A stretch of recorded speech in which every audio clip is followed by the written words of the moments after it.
Gita, Bible, Quran, Guru Granth Sahib परमात्मा द्वारा दी गई किताबें हैं जो केवल एक धर्म के लिए नहीं बल्कि पूरी मनुष्य जाति के लिए हैं, पूरी इंसानियत के लिए हैं, सब आत्माओं के लिए हैं। भगवत गीता न केवल धर्म उपदेश देती है बल्कि मनुष्य जाति का कल्याण भी करती है।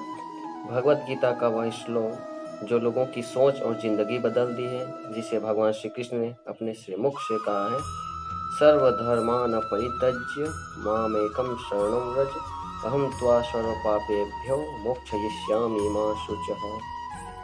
श्री कृष्ण कहते हैं कि सभी धर्म को त्याग कर, कि मैं शूद्र श्रेणी कहूँ, ब्राह्मण श्रेणी कहूँ, वैश्य श्रेणी कहूँ, या मैं बहुत बुरा हूँ, मैंने बहुत पाप किए, इस विचार को त्याग कर मामेकं शरणं व्रज, केवल मेरी शरण में आ जाओ, मैं तुझे संपूर्ण पापों से मुक्त कर तुझे मोक्ष तक पहुंचा दूंगा।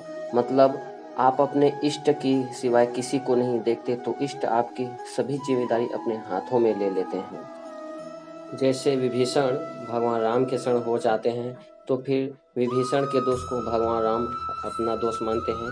इसके पीछे एक कहानी है। एक समय विभीषण जी समुद्र के इस पर आए।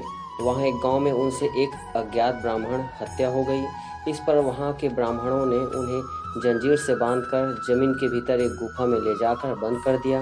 राम जी को विभीषण के कैद होने का पता लगा तो तत्काल उस गांव में पहुंच गए और विभीषण का पता लगाकर उनके पास गए।